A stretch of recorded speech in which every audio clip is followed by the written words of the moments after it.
జాలరి భక్తి. కళింగ సామ్రాజ్యాన్ని కపిలవర్మ అనే రాజు పాలించేవాడు. అతని పాలనా కాలంలో చుట్టుపక్కల రాజ్యాల నుండి ఎలాంటి ప్రమాదము ఉత్పన్నము రాకపోవడంతో ప్రజలు ఎంతో శాంతియుతంగానే జీవించేవాళ్ళు. అయితే అది కపిలవర్మ శౌర్య పరాక్రమాల వల్లనే అనుకుంటే పొరపాటే. అతని పాలనా కాలంలో చుట్టుపక్కల రాజ్యాల్లో అంతఃకలహాలు చెలరేగాయి. వారిలో వారే కొట్టుమిట్టాడటంతో ఇక పొరుగు రాజ్యాల మీదికి దండెత్తిగలిగే చేవ ఎవరిలోనూ ఉండేది కాదు. ఇంతకీ ఈ అంతఃకలహానికి రెచ్చగొట్టేది కళింగ రాజ్యమేననే అపవాదు కూడా ఉండేది. అయితే కపిలవర్మ అంత తెలివితేటలు ఉండేవాడు ఏమీ కాదు. ఎల్లప్పుడూ నృత్య వినోదాల్లో మునిగి తేలుతూ రాజ్య వ్యూహ రచనకి తీరేది కాదు. మరి ఈ కుటిల రాజకీయాలకు కారకుడెవరు అంటే కళింగ దేశపు ముఖ్యమంత్రి సుమంత్రుడు. నిజానికి రాజ్యాన్ని పాలించేది కూడా అతనే. రాజుగారి స్వార్థబుద్ధిని తనకు అనుకూలంగా చేసుకుంటూ అలాంటి సలహాలు ఇస్తూ తన మాటే వేదవాక్కుగా సాగేలా చూసుకునేవాడు ఆ మంత్రి. తమ రాజ్య విస్తరణ అవసరం లేదని, పొరుగువారికి లేకుండా ఉండడానికి తమ చారుల ద్వారా ఆ రాజ్యాల్లో అల్లకల్లోలాలు సృష్టించేలా చేసేవాడు సుమంతుడు. అందువల్ల ప్రజలు తాత్కాలికంగా శాంతియుతంగా జీవనం గడుపుతూ ఉన్నా వారికి సుఖం మాత్రం కరువయ్యింది. ఎందుచేతనంటే ప్రజలెవ్వరి వద్ద ఎలాంటి అపురూపమైన వస్తువు కూడా ఉండకూడదు. ఉంటే అది రాజుగారికి అప్పచెప్పాలి. ఇది రాజశాసనం. దీనిని ధిక్కరించిన వారికి కఠిన శిక్ష. ఈ శాసనం చాటున మంత్రిగారి అస్మదీయులు ప్రజల నుండి ధన కనక వస్తు వాహనాలు అధికారికంగానే తస్కరించడం ప్రారంభించారు. దాంతో ఇక ప్రజలకు సుఖం ఎక్కడిది? ఈ నేపథ్యంలో ఆ రాజధాని నగరం పొలిమేరల్లో నివసిస్తున్న యవనుడు అనే జాలరి చిన్నవాడికి ఒకరోజు గోపాలపురం సమీపంలో చేపలు పడుతూ ఉండగా ఒక అరుదైన అందమైన బంగారు చేప వలలో పడింది. కాంతులీడుతున్న ఆ చేపను చూసి తెగ ఆశ్చర్యపోయి తల్లికి ఆ వింత చూపాలని ఆతృతతో ఇంటి దారి పట్టాడు యవనుడు బాల్యం నుండే చేపల వేటల్లో చెలరేగిన తుఫానులో సముద్రానికి బలయ్యాడు. అతని తండ్రి అప్పట్నుండి తల్లే యవనుడికి తల్లిదండ్రులై అల్లారు ముద్దుగా పెంచుకుంటూ వచ్చింది. నూనూకు మీసాలు ఉన్న నూత్న యవనుడు. చేపల వేటకు వెళ్ళిన మొదటి రోజు అదే తల్లి కాంతిమతి ఆందోళన చెందుతూ పంపించింది. ఆమె భయం చూసి నవ్వుకున్నాడు యవనుడు. నీకేం తెలియదు నాన్నా, సముద్రపు హోరు జోరు వింటే నా గుండెల్లో ఏదో భయం అని కొడుకును వెళ్లకుండా చేయడానికి ప్రయత్నించింది కాంతిమతి. కానీ యవనుడు ఆమెకు నచ్చజెపుతూ, నాకేమి కాదమ్మా, నేను సముద్రపు బిడ్డనే కదా అని అన్నాడు. అలా వెళ్ళిన కొడుకు క్షేమంగా తిరిగి రావడంతో మహదానందపడిపోతూ హారతి పళ్ళెంతో ఎదురు వచ్చింది కాంతిమతి. అమ్మా నేనేం తెచ్చానో చెప్పు చూద్దాం అన్నాడు నీటి నుండి సంచి వెనక్కి పెట్టుకొని యవనుడు. ఏముంది, కొరమీను తెచ్చి ఉంటావు అంది కాంతిమతి. వజ్రాలా? కానే కాదు. నా వల్ల కాదురా ఎవరా, నువ్వే చెప్పు. పోనీ మచ్చగందినేమైనా పట్టుకొచ్చావా ఏంటి? నీకు పెళ్లి వయసు వచ్చిందాయే అని పరాచకాలాడింది కాంతిమతి. అదిగో నీకు ఈ వేళ కొలమే వద్దనేది. నాకేం దొరికిందో తెలుసా? నువ్వు చెప్పినావంటే విలువైనదే అన్నట్లు అన్నాడు. ఏమిటది? ఏమిటో నువ్వే చూడు మరి అంటూ చేతిలో నుండి నీటి సంచిని ఒక వెడల్పాటి గిన్నెలో బోర్లించాడు యవనుడు. అంతే, కాంతిమతి కళ్ళు జిగేలుమన్నాయి. ఎంత విడ్డూరం! తన 5 పదుల జీవితంలో తను అలాంటి చేపను చూసే ఉండలేదు. బంగారం పూత పూసినట్లు ఉంది ఆ చేప. యవనా, ఎక్కడిదిరా ఇది అంది విప్పారిన నేత్రాలతో ఆ చేపనే చూస్తూ. గోపాలపురం సముద్రంలోనే దొరికిందమ్మా. వల వేసి గాలించిన ఎంతసేపటికి చేప పిల్లే దొరకలేదు. ఏం చేయాలో తోచక ఏడుపొచ్చి ఇష్టదైవాన్ని స్మరించుకుంటూ వల విసిరాను. ఇదిగో ఇది పడింది అంటూ నవ్వుతూ చెప్పాడు యవనుడు. అతని ఇష్టదైవం ఆంజనేయ స్వామి. చిరంజీవి అయిన ఆంజనేయ స్వామి తనకి తప్పక దర్శనమిస్తాడని యవనుడి నమ్మకం. అసలు ఆ కారణంగానే ఆంజనేయ స్వామిని అతడు ఇష్టదైవంగా చేసుకున్నాడు. అంతా ఆంజనేయ స్వామి కృప.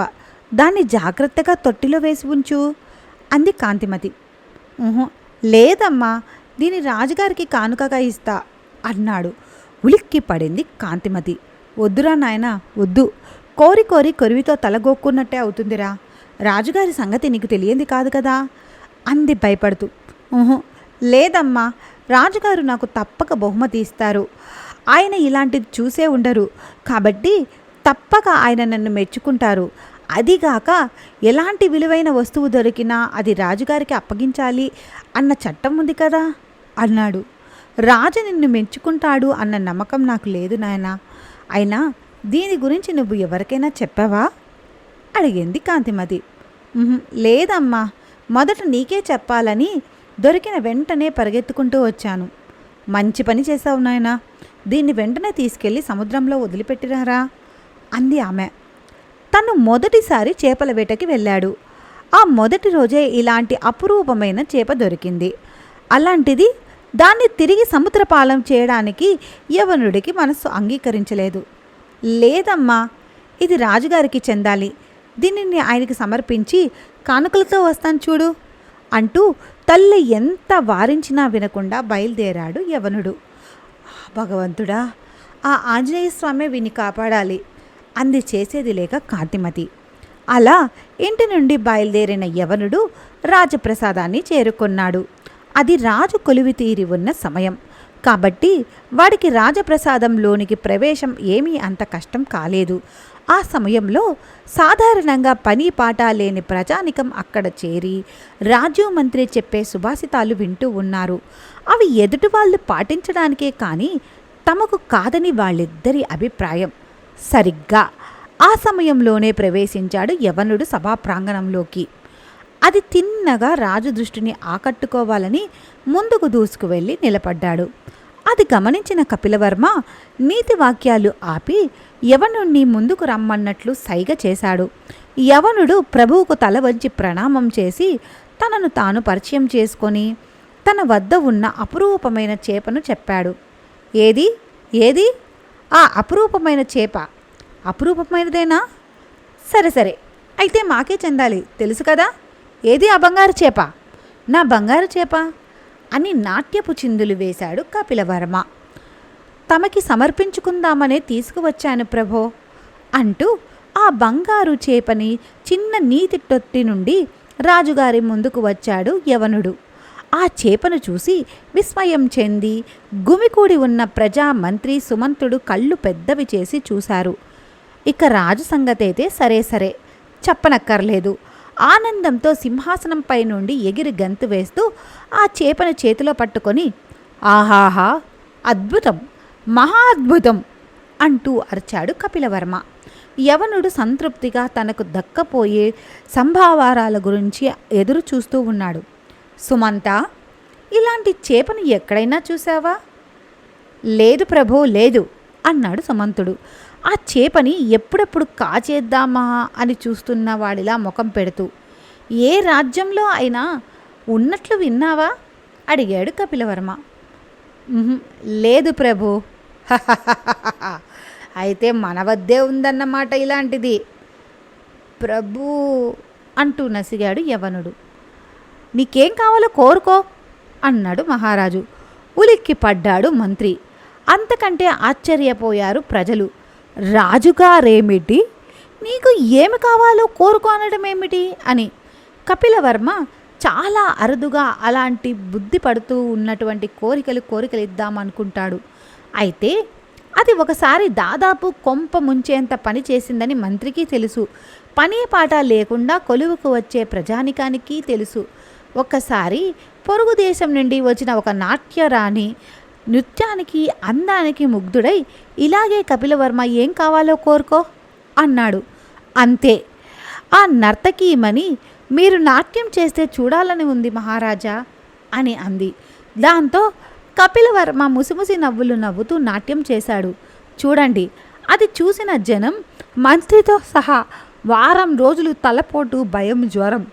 జీవితం అంటే రోత పుట్టి రోగాల పాలు పడ్డారు.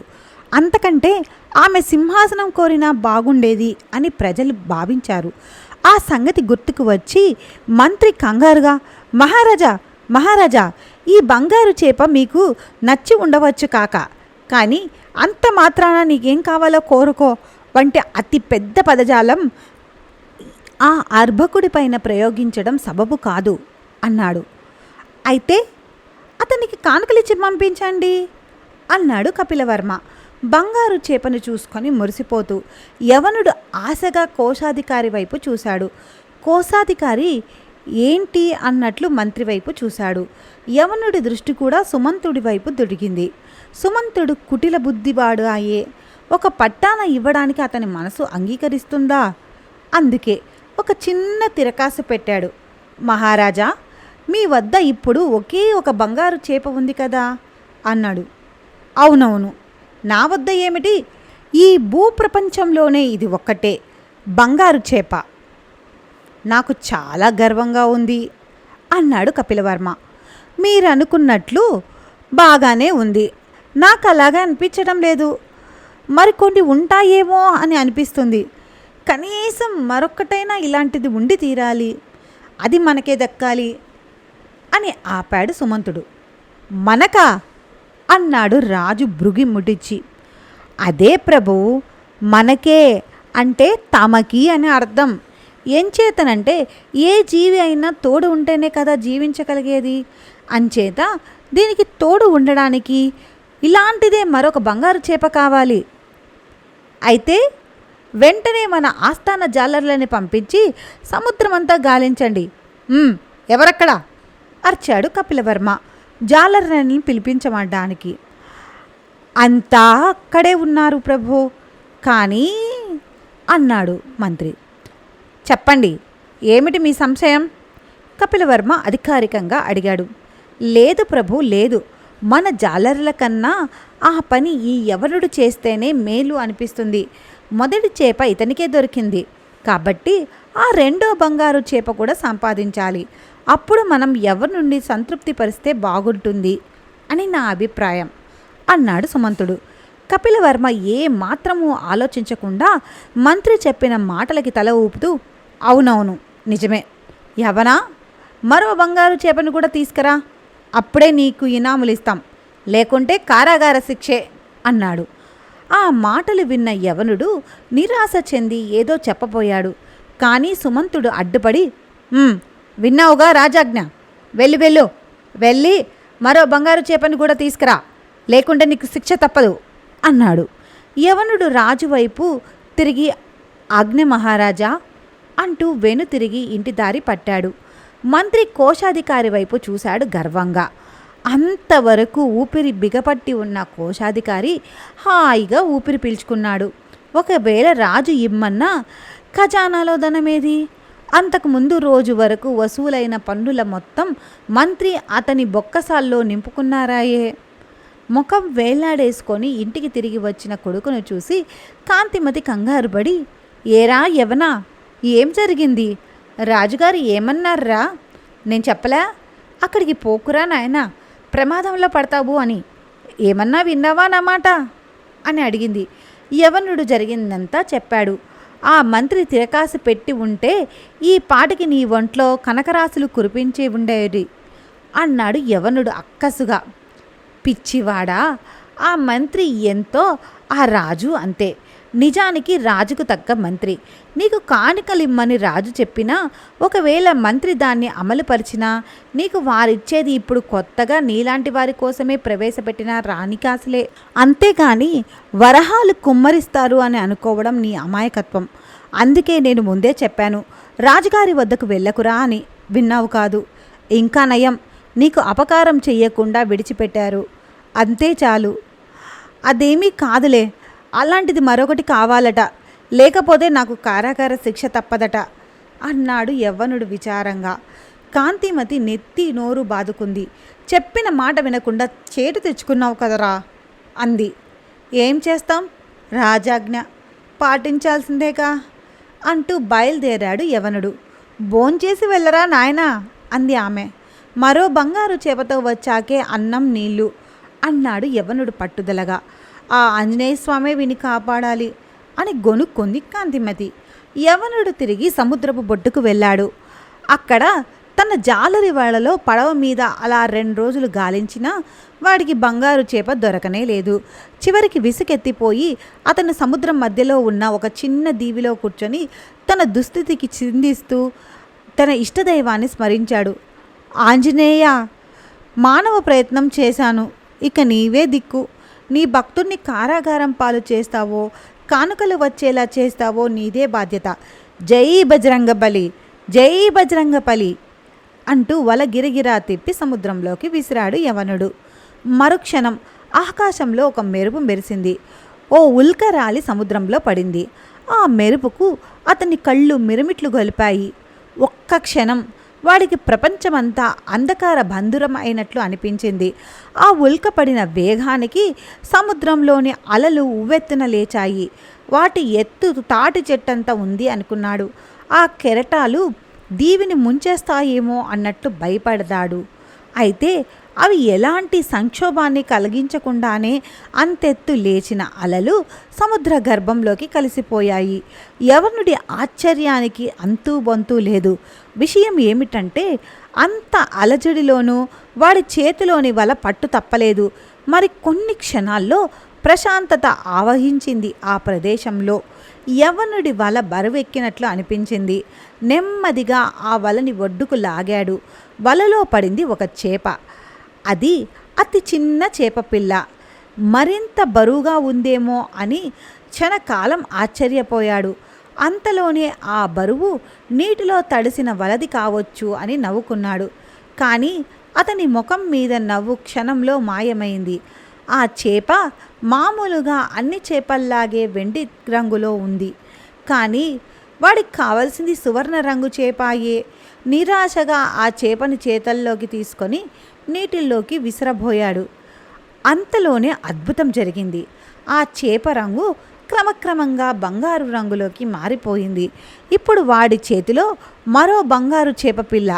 ఆనందంతో యవ్వనుడు జై బజరంగబలి, జై జై బజరంగబలి అని అరిచాడు. అంతలోనే వాడికి ఒక సందేహం.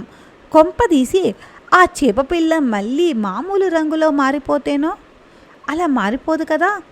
ఎక్కడో ఏదో అదృశ్య శక్తి, లేదు మానవా లేదు, ఇది నీ ఇష్టదైవ సంకల్పం అన్నట్లు వినిపించింది.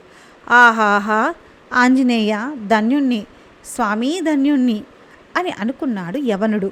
వాడు నేరుగా చేపతో సహా రాజమందిరానికి వెళ్ళాడు. ఆ సమయంలో రాజు కొలువు తీరి లేడు. విలాస మందిరంతో మంత్రి సామంతులతో కూడా విశ్రాంతి తీసుకుంటూ ఉన్నాడు. యవనుడు కాపలా భటునితో తన గురించి చెప్పుకున్నాడు. ఆ భటుడు కొలువులో యవనుని చూసి ఉన్నాడు కాబట్టి రాజుగారికి యవనుడి రాకను తెలియపరిచాడు. రాజమందిరంలోకి ప్రవేశించిన యవనుడికి కళ్ళు చెదిరిపోయాడు. తన్నెప్పుడు కూడా అలాంటి భవనాల్లో నివసించగలిగాడా అని అనిపించింది వాడికి. తన పూరి గురిస, తన లాంటి వేలాది మంది రోజు వారి జీవితం వాడి కళ్ళ ముందు మెదలాడాయి. దేవుడి దృష్టిలో మానవులందరూ సమానమేనని తన తల్లి చెప్పిన వాక్యాలు వాడికి జ్ఞాపకం వచ్చాయి. మరి అందరూ సమానమే అయినప్పుడు అందరూ ఇలాంటి మంచి మంచి ఇళ్లలోనే కదా ఉండాలి. మరి తామెందుకు గుడిసెలో ఉన్నారు? వాడికి ఏమీ అర్థం కాలేదు. నేనే రాజునైతే అందరికీ మంచి మంచి ఇల్లు కట్టిస్తాను అని అనుకున్నాడు. రాజమందిరం అంతా కలియజూస్తూ ఆలోచనలో పడి ఉన్న యవనుణ్ణి చూసి, చేపకు బదులు ఈ మందిరం కోరతావా ఏమిటి అని వేళకోలం ఆడాడు మంత్రి సుమంతుడు. సామంతులందరూ కూడా పగలబడి నవ్వారు. ఏది నా బంగారు చేప, ఏది తెచ్చావా అని ఆత్రుతగా అడిగాడు రాజు. తెచ్చాను ప్రభో, అతి కష్టం మీద ఆంజనేయ స్వామి దయ వల్ల దొరికింది. విఘాత దీవికి ఒంటరిగా వెళ్ళాను మహారాజా, అక్కడ దొరికింది అంటూ సమర్పిస్తూ చెప్పాడు యవనుడు. విఘాత దీవికి ఒంటరిగా వెళ్ళావా? మంత్రి నిర్ఘాతపోతూ అడిగాడు. అది నిర్మానుష్యమైన దీవి, అక్కడ దయ్యాలు సంచరిస్తూ ఉంటాయి అన్న వినికిడి. ఆ దీవిలో 2 రోజులు యవనుడు గడిపాడు అని తెలిసాక మరింత ఆశ్చర్యపోయారు సామంతులు. యవనుడు జరిగిందంతా వారికి పూసగుచ్చినట్లు చెప్పాడు. వీడెవడో సామాన్యుడు కాదు అనుకున్నాడు రాజు మంత్రి. మొత్తానికి కారాగార శిక్ష తప్పించుకున్నావన్నమాట అన్నాడు మంత్రి. అంతేకాదు, ఇప్పుడు మనం వీడికి కానుకలు ఇవ్వాలి అన్నాడు రాజు అర్థోక్తిగా మంత్రి వైపు చూస్తూ. అవునవును, ఇవ్వాలి కదా అన్నాడు మంత్రి. యవనుడు సంతోషంగా చుట్టూ చూశాడు కోశాధికారి కోసం. వాడు కనిపించనే లేదు. సెలవుల్లో ఉన్నాడేమో, ఎన్నాళ్లకు సెలవులో అన్నట్టు భయపడ్డాడు.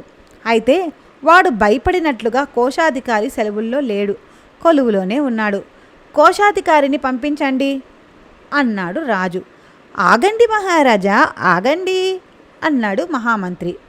మళ్ళీ ఏం తిరకాసు పెడతాడో ఏమో, ఆ కాసులు రాలకుండా ఈ మంత్రి పుంగవుడు అనుకొని భయంగా అతని వైపు చూశాడు యవనుడు. సామంతులు ఈ వేడుకను తిలకిస్తూ ఉన్నారు. రాజు మంత్రి వైపు చూశాడు. ఏమిటి కదా అన్నట్టు మలుపు తిప్పుతూ మెలిక పెడతా అన్నట్లు నవ్వాడు మంత్రి. బంగారు చేప తెచ్చానుగా, నా కాసులు నాకు ఇప్పించండి. మా అమ్మ నా కోసం బెంగ పెట్టుకొని ఉంటుంది, నేను వెళ్ళాలి అన్నాడు యవనుడు. వెళ్దుగానే ఒక చిన్న చిక్కు తెచ్చిపెట్టావురా అన్నాడు మంత్రి. నేను చేపను తెచ్చాను కానీ చిక్కును ఎక్కడ తెచ్చాను మహామంత్రి అన్నాడు యవనుడు. అదే నాయనా, నువ్వు తెచ్చిపెట్టిన చిక్కు. బంగారు చేప బ్రతకాలంటే మామూలు నీరు పనికిరాదు కదా. అందులోనూ నువ్వేమో ఒకటి దైవ సంకల్పం వల్ల జన్మించింది అన్నావు. మరి ఇది బతకాలంటే స్ఫటికం లాంటి అతి స్వచ్ఛమైన సరస్సు కావాలి కదా. ఆ సరస్సును కూడా నువ్వే తెచ్చి ఇవ్వగలిగితే హాయిగా రాజుగారు కానుకలిస్తారు. పట్టుకుపోదులే, కారాగార శిక్ష మరి తప్పదు అన్నట్లు అన్నాడు సుమంతుడు. హారి మంత్రి, తిరకాసి ఇట్లా పెట్టావా అని అనుకున్నారు సామంతులు. సరస్సు తేవడం ఏమిటి అని ఆశ్చర్యపోతూనే మంత్రి తెలివికి ముసిముసి నవ్వులు నవ్వుకున్నాడు రాజు కపిలవర్మ.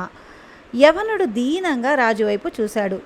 అమాత్యుల వారు సెలవిచ్చినట్టే స్ఫటికం వంటి మంచి నీరు కల సరస్సును తెచ్చివ్వు. మరి బంగారు చేపలు బతకాలి కదా, అవి బతికితేనే కదా నువ్వు బతికేది అన్నాడు తన హాస్యానికి తానే బిగ్గరగా నవ్వుకుంటూ రాజు. మంచి నీరు తేవడమేమో కానీ సరస్సును నేనెక్కడ తేగలను ప్రభో, అదేమన్నా మోసుకు వచ్చే వస్తువా అన్నాడు యవనుడు బాధగా. అధిక ప్రసంగం, కట్టిపెట్టు అని రాజాజ్ఞ పాలించవలసిందే. ఏదో దైవ సంకల్పం అన్నావు కదా, దాంతోనే సృష్టించు అన్నాడు రాజు. యవ్వనుడు దీనంగా మందిరంలో అందరి వైపు చూశాడు. రాజు మంత్రి ఒకరి వైపు ఒకరు చూసుకొని నవ్వుకున్నారు. సామంతులు దిక్కులు చూస్తూ కూర్చున్నారు. వెళ్ళి సరస్సుతో తిరిగిరా, లేకుంటే నీకు తిప్పలు తప్పవు అన్నాడు మంత్రి. యవనుడు తన కర్మకి తానే నిందించుకుంటూ ఇంటి దారి పట్టాడు. ఇంటికి తిరిగి వచ్చిన కొడుకును చూసి పరమానంద భరితురాలయ్యింది కాంతిమతి. అతని ద్వారా జరిగిందంతా తెలుసుకొని, నేను చెప్పాను కదరా, అప్పుడే ఆ బంగారు చేపని సముద్రంలో వదిలి ఉంటే నీకు ఇన్ని తిప్పలు ఉండేవి కాదు కదా. సరస్సు ఎలా తెస్తావురా? వాళ్ళు కాసులు ఎగనామం వేయడానికే పన్నాగం పన్నారు. కాకపోతే అది నీ వల్ల కాదు కదా. ఈ ఊరు వదిలి వెళ్ళిపోదాం పదరా నాయనా అంది కాంతిమతి. ఈ రాజ్యంలో ఎక్కడున్నా నన్ను పట్టి బంధించగలుగుతాడు రాజు. అది ఆత్మహత్య సదృశ్యమే కదా అన్నట్టు అన్నాడు. పోనీ నే వెళ్ళి బతిమిలాడతాను, మాకు కానుకలు వద్దు, గీనుకలు వద్దు, నా కొడుకును నాకు దక్కించమని అంది కాంతిమతి. వద్దమ్మా వద్దు, ఆ రాజు చాలా మూర్ఖుడు, నిన్ను బంధించినా బంధిస్తాడు. నా తిప్పలేవో నేనే పడతానులే, నువ్వు ఆయన కంటపడకు. ఆకలిగా ఉంది, కాస్త అన్నం పెట్టమ్మా అన్నాడు యవనుడు. కాంతిమతి మాతృహృదయం తల్లడిల్లిపోయింది. ఆవురావురమంటూ అన్నం తింటున్న కొడుకును చూస్తూ, మనకి కష్టాలు వద్దురా, హాయిగా నిన్ను ఓ ఇంటివాడిని చేసి ఆ బాధ్యత తీర్చుకుంటామో అని నేను చూస్తుంటే అంది. వస్తుందిలే, ఏ రాకుమార్తె నీకు కోడలుగా వస్తుందిలే అంటూ పరాచకాలాడాడు యవనుడు తల్లితో.